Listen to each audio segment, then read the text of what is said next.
I just let out a little chuckle when my boss mocked my husband, but then his face turned red. I cheated on my husband with our jerk of a boss, and I can't even believe I did it.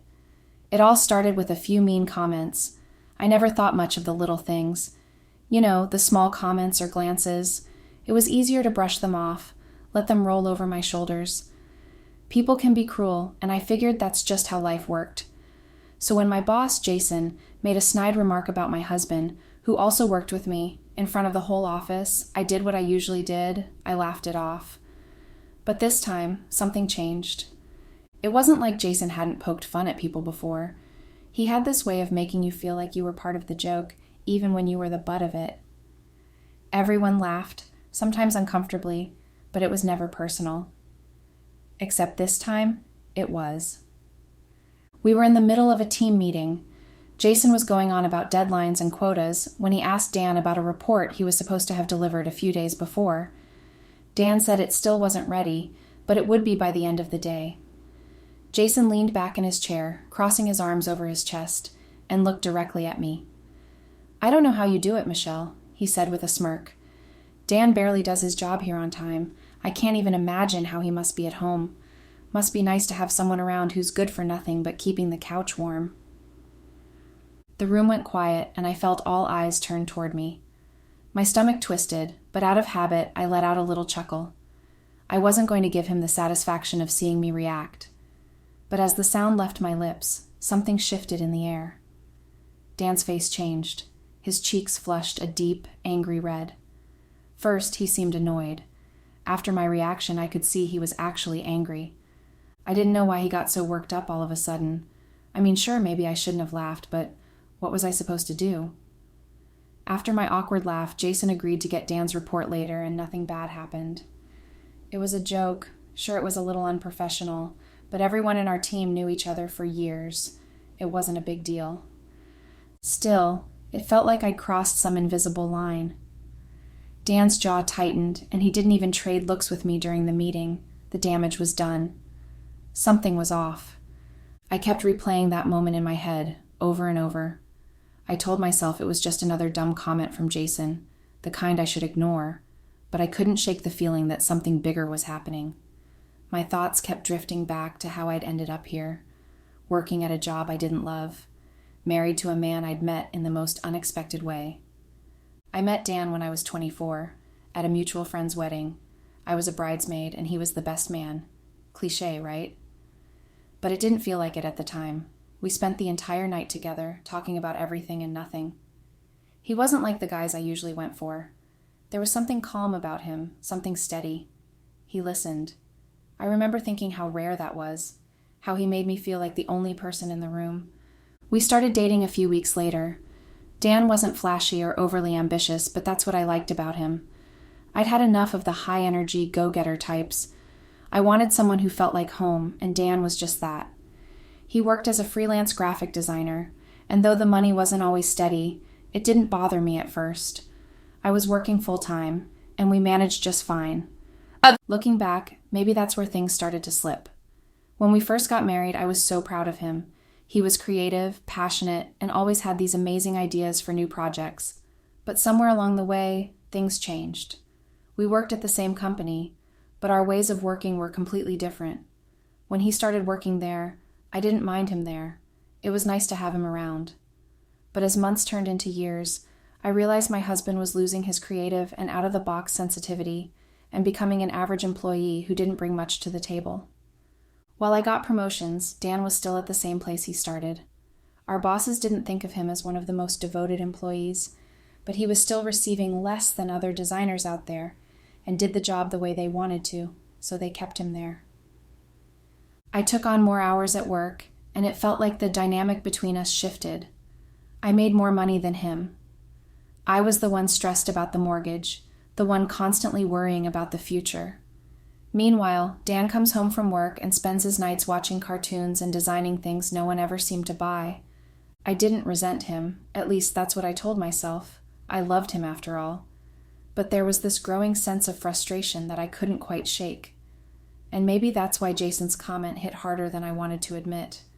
Because deep down, I knew there was some truth to it.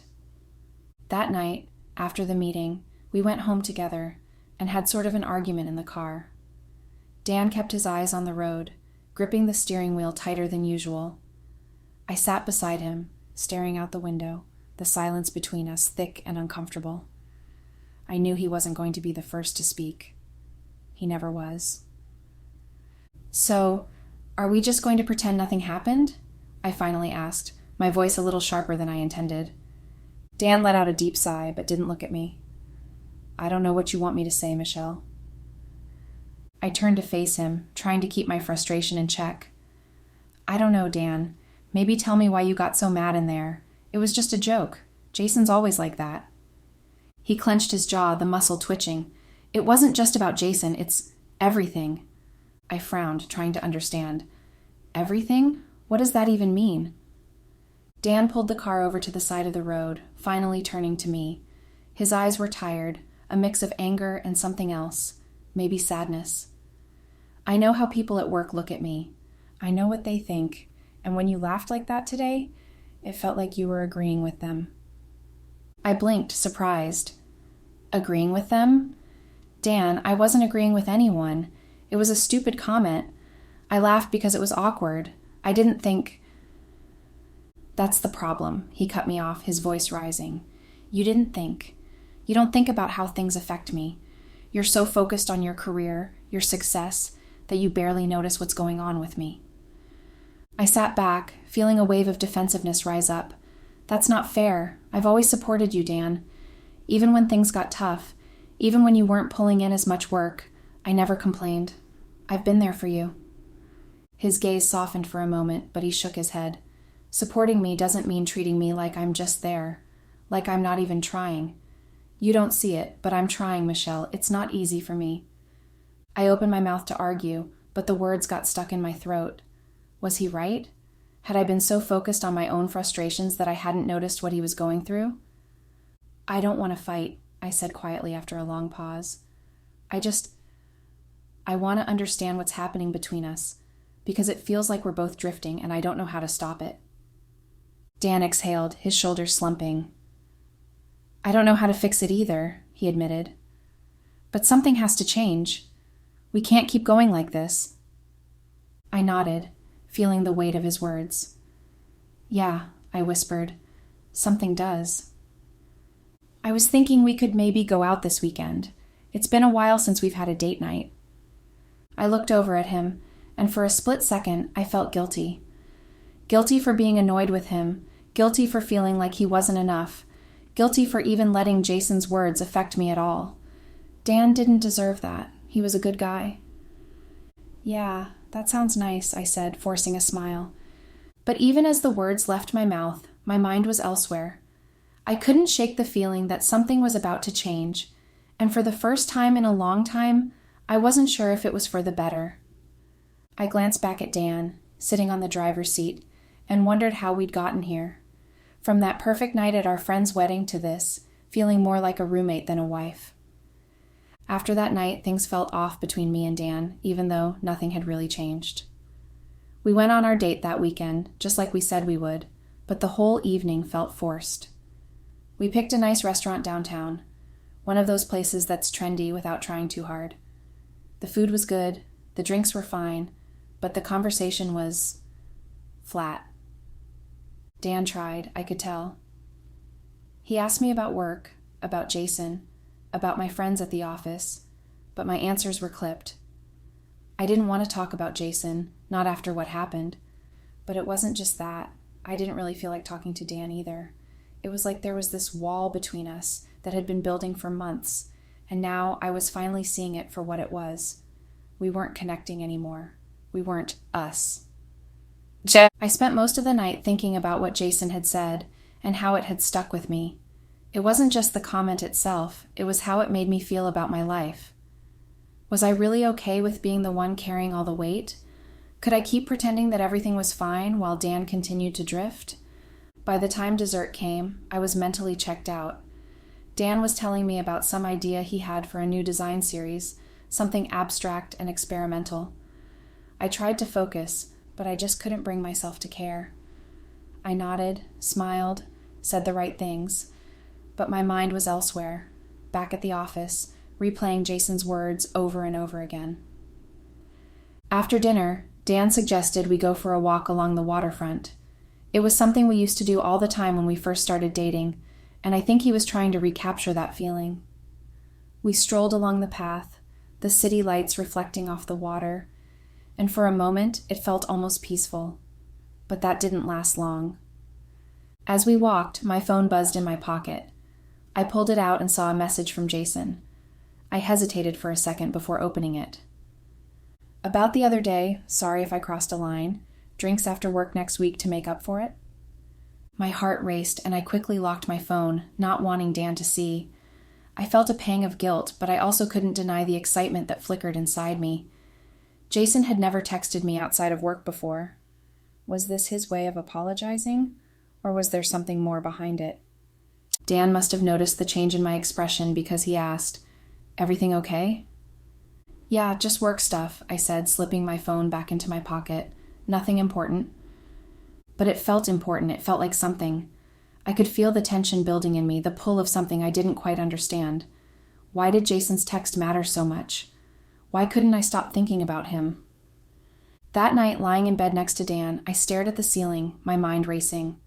I thought about how different things had become between us, how distant we were now. And I thought about Jason, how he made me feel seen, how his attention, even when it was negative, sparked something in me that I hadn't felt in a long time. I didn't respond to his text right away. I told myself it was because I needed time to think, but deep down I knew I was just afraid of what might happen if I said yes, afraid of what it would mean for me and Dan. The days passed, and I found myself avoiding Dan more and more. The company we worked at had more than one floor, so it wasn't that hard to avoid him. Dan didn't seem to notice, or if he did, he didn't say anything. He was caught up in his own world, as usual, and I was left feeling more alone than ever. By the time the next Friday rolled around, I was exhausted, not from work, but from the constant internal battle I was fighting. I kept replaying Jason's message in my head, wondering if I should respond. Maybe it was innocent. Maybe he really did just want to smooth things over. But a part of me knew there was more to it than that. That evening, as I was gathering my things from my desk to leave, my phone buzzed again. It was Jason. "Still on for drinks? I'll be at the bar around the corner at 7. I froze, staring at the screen. I knew I shouldn't go. I knew that if I did, things would change, and there'd be no going back. But at that moment, all I wanted was to feel something, anything other than the dull, numb frustration that had taken over my life. I wanted to escape, even if just for a little while. Without thinking, I typed back, "See you there," and opened my chat with Dan, writing doubtlessly, "You can go home without me. I'm working late today." He immediately answered saying he was leaving and would see me at home for us to order pizza or something like that. My walk to the bar felt certain. When I got there, I noticed the lights were dimly lit. The place was filled with the low hum of conversation and the clinking of glasses. I spotted Jason at a small table in the corner, already nursing a drink. He looked up as I approached, a sly smile tugging at the corner of his lips. "You made it," he said, standing to greet me. "Yeah," I replied, trying to sound casual. I figured why not? We sat down and the conversation flowed easily, too easily. He didn't mention the comment from the other day, and neither did I. Instead, we talked about work, life, and everything in between. He was charming, confident, and attentive, and it felt good to be the center of someone's attention for once. One drink turned into 2, then 3. My head was buzzing, not just from the alcohol, but from the way Jason looked at me, the way he leaned in just a little too close when he spoke. I knew where this was heading, and part of me wanted to stop it. But another part of me, the part that was tired of feeling neglected, didn't care. As the night wore on, Jason's hand brushed against mine. It was subtle, almost accidental, but it sent a jolt of electricity through me. I glanced up at him, and he was already looking at me, his eyes dark and intense. I remember my thoughts went blank while he leaned closer to kiss me, and I let him. That night when I got home, the guilt hit me like a wave. I stood in the doorway for what felt like an eternity, just staring into the dimly lit living room where Dan sat, his face illuminated by the glow of his laptop. He looked up when I walked in, smiling softly, completely unaware of where I had been or who I had been with. "Hey, you're home late again," he said, closing his laptop. "Everything okay at work?" "Yeah, everything's fine," I muttered, kicking off my shoes and trying to avoid eye contact. I could feel the lie like a weight pressing down on me, and it took everything I had to not break down right there, but I couldn't, not yet. I mumbled something about being tired and headed straight to the bathroom, locking the door behind me. My heart was pounding, my skin felt hot, and I could still feel the ghost of Jason's touch on my arm. I turned on the faucet, splashing cold water on my face, trying to snap myself out of the fog I was in. But I couldn't. It was like everything was unraveling at once, and I didn't know how to stop it. I knew what I had done was wrong, and I hated myself for it. But at the same time, I couldn't deny the thrill it had given me, the feeling of being wanted, of being seen. When I finally came out of the bathroom, Dan was already in bed, half asleep. I climbed in next to him, careful not to touch him, and stared at the ceiling. My mind raced, replaying the evening over and over again. I knew this couldn't go on, that eventually something would have to give, but I wasn't ready to face it yet. Not tonight. The next few days passed in a blur. I avoided Jason at work, avoiding eye contact, keeping my interactions strictly professional. But the tension between us was palpable. Every time I saw him, I felt a mix of shame and excitement, and it was driving me crazy. At home, things were worse. Dan noticed. He wasn't clueless, and I knew he could feel the distance growing between us. We barely spoke anymore, and when we did, it was strained. Small talk about work, bills, the usual day-to-day stuff. But underneath it all, there was a growing resentment, a tension that neither of us was addressing. It all came to a head one night when Dan finally confronted me. "Michelle, what's going on?" he asked, his voice soft but firm. "You've been distant for weeks now. You're always staying late at work, and when you're home, it's like you're not really here. Did I do something? Is there something I'm missing?" I froze. This was the moment I had been dreading, the moment where I would have to come clean. But instead of owning up to what I had done, I deflected. I couldn't face the truth yet. I wasn't ready. "I don't know what you're talking about," I said, my voice sharper than I intended. "I've just been stressed with work. It's not a big deal." "It is a big deal, Michelle," he said, his voice rising slightly. "You're not the same. You're barely even talking to me anymore. It feels like you're a million miles away. What's really going on?" The anger in his voice caught me off guard. Dan wasn't usually one to raise his voice, and hearing the frustration in his tone made something snap inside me. Instead of backing down, I lashed out. "Maybe I'm tired of having to do everything," I spat, the words coming out before I could stop them. "Maybe I'm tired of being the one who has to worry about the bills, the mortgage, everything. You just sit around the office all day pretending to work while I'm out there doing all the real work. I'm exhausted, Dan. I'm sick of it." His face fell, the hurt evident in his eyes, but then something shifted. His expression hardened, and I could see the anger rising in him too. "Is that really how you feel?" he asked, his voice cold. "You think I don't do anything? You think I don't care about us, about this marriage? I've been doing my best, Michelle. I've been trying to be supportive, trying to be there for you, but it's like nothing I do is ever good enough for you." I stood there, my heart pounding, unsure of what to say. I had gone too far, and I knew it, but I was too stubborn to back down now. "And what about you?" he continued, his voice rising. "You think I don't see what's going on? You think I don't notice how you've been acting lately? Staying late at work, constantly on your phone, avoiding me. Who is it, Michelle? Who are you really spending your time with?" My blood ran cold. This was it, he knew, or at least he suspected. I could feel the walls closing in around me, and in that moment I panicked. "No one," I lied, my voice trembling. "There's no one else. I've been stressed, okay? Work has been a lot, and I've been trying to keep everything together. But there's no one else." Dan's eyes narrowed, and for a moment, I thought he might believe me. But then something shifted in his expression. He stepped closer, his voice low and angry. "You're lying," he said, his voice barely above a whisper. "You've been lying to me this whole time. I opened my mouth to protest, to try and salvage whatever was left of this conversation. But before I could say anything, Dan exploded. "I can't believe you," he shouted, his voice shaking with anger. "After everything we've been through, after all the sacrifices I've made, this is what I get? You're cheating on me with our boss? Seriously?"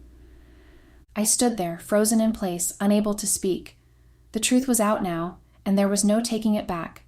Dan's face was twisted with anger, his hands clenched into fists at his sides. "How do you know about this?" The words barely left my mouth.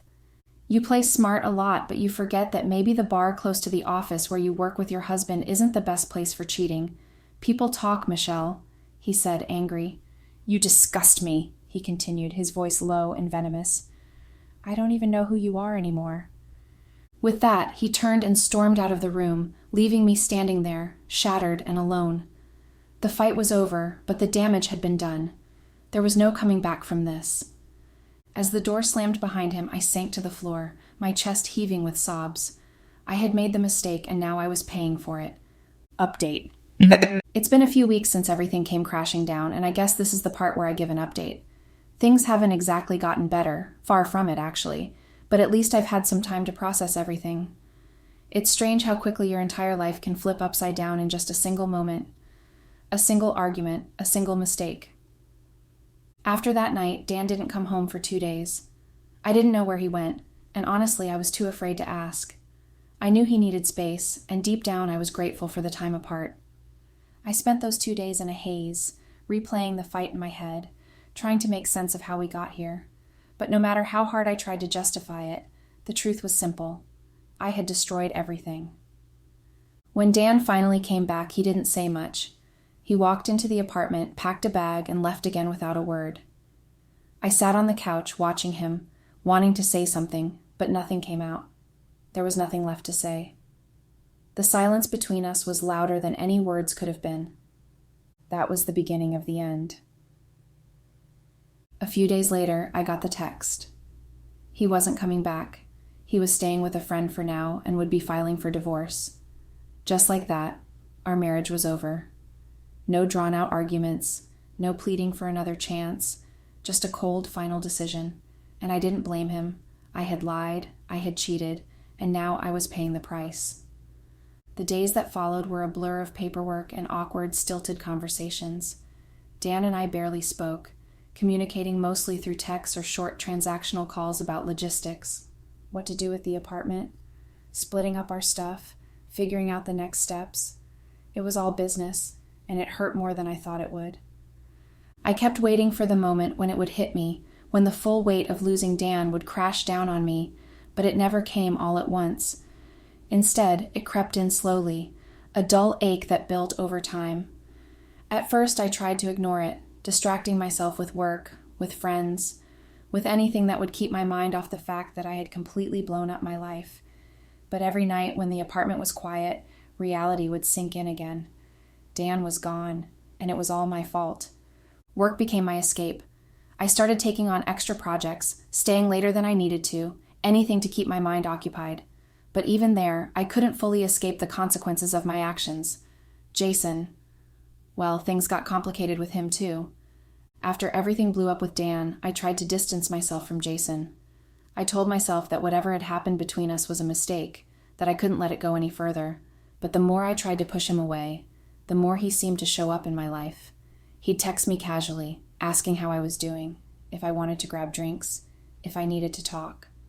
At first, I didn't respond, but eventually I caved. I was lonely, I was vulnerable, and he was there.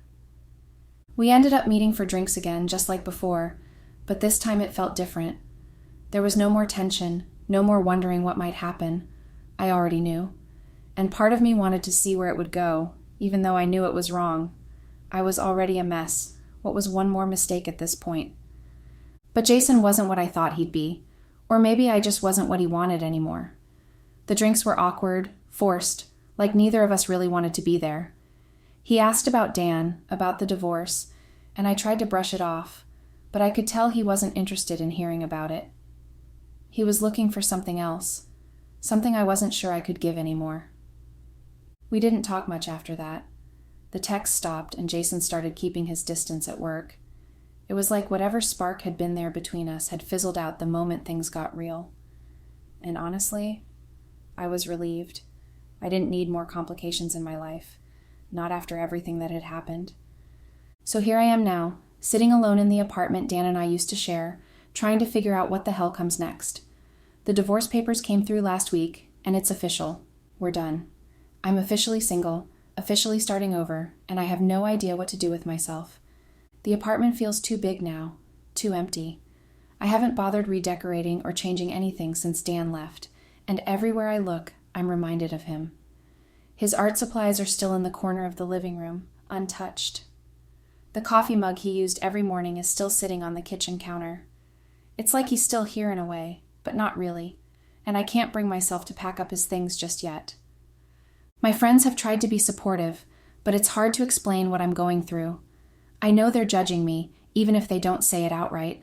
They don't understand how I could have let everything fall apart like this, and to be honest, I don't really understand it either. I made a series of bad decisions, and now I'm living with the consequences. I think the hardest part is knowing that I did this to myself. I can't blame Dan, I can't blame Jason, I can't blame anyone else. This is my mess, and I'm the one who has to clean it up. I thought I was unhappy before, but now I'm just lost. I've been trying to sort through the tangled mess of emotions and mistakes that got me here. It's not easy, and I don't have any answers yet, but at least it's a start.